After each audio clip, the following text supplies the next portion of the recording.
Meet Uncle Sam. He has a lot of bills to pay. Almost $4 trillion worth every year. Uncle Sam's income is a little over $2 trillion per year.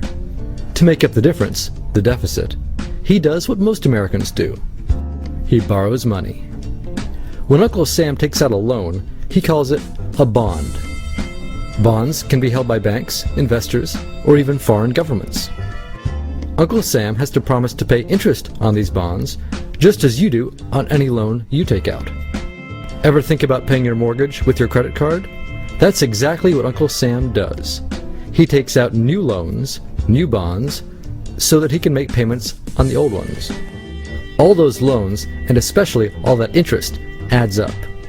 Right now, Uncle Sam owes about $14 trillion. To put that in perspective, $14 trillion is about the same as the national GDP, the total value of all the goods and services produced by the American economy in an entire year.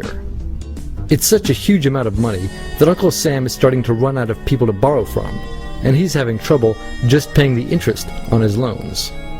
The obvious solution would be to either cut spending or increase taxes. But if he cuts spending, the people that he's spending money on would complain that they don't have money to spend, and that he was hurting the economy. If he tried to raise taxes enough to close this gap, not only would people definitely have less money to spend, he'd probably have riots on his hands. So Uncle Sam chooses the easy way to make money. Just make it. He calls up the Federal Reserve, which is our central bank, and, like magic, dollars are created and deposited in banks all around America. The problem is that the more of something there is, the less it's worth. Same goes for the US dollar. The more dollars there are, the less each one will buy. That's why commodities like gasoline, food, and gold become more expensive when Uncle Sam does his money-making magic. The commodities aren't really worth more. Your money is just worth less. That's called inflation. Remember the foreign governments that lent money to Uncle Sam?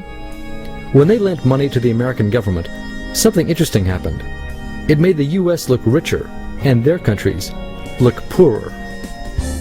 When a country looks poor compared to America, $1 of our money buys a lot of their money. So they can pay their workers only a few pennies a day. With such low labor costs, they can sell their products in America for lower prices than any American manufacturer can. The easiest way for American companies to compete is to move their factories overseas and pay their workers a few pennies a day too. This contributes to a recession. Americans lose their jobs, stop paying taxes, and start collecting government benefits like Medicaid and unemployment. This means that Uncle Sam has even less income and even more expenses.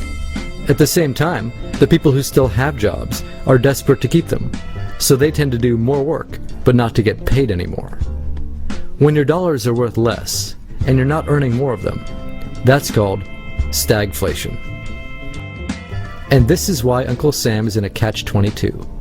He can't raise taxes or cut spending without making the recession worse. And he can't have the Federal Reserve create more money without making inflation worse.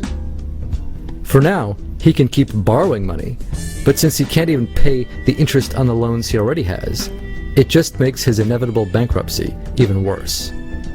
Whether it's in 2 months or 2 years, the day will come when Uncle Sam can no longer pay his bills. When that happens, the banks, investors, and foreign governments who are counting on that money won't be able to pay their bills. You see, just like Uncle Sam, governments, banks, and corporations don't actually have much money. Mostly, all they have is debt to each other. If one link in the debt chain stops paying, defaults, the whole thing falls apart. If investors can't pay their bills, corporations won't be able to pay their employees. If banks can't pay their bills, you won't be able to take out a loan, use a credit card, or even withdraw your savings. If foreign governments can't pay their bills, their own banks and corporations will have the same problems. That's called a global economic collapse. It's never happened before, so nobody really knows how bad it will be, how long it will last, or even how we'll eventually get out of it. The house of cards has already been built. There's no painless way to dismantle it now. All we can do is to educate each other about what's actually going on, and to prepare for what may be very extraordinary circumstances.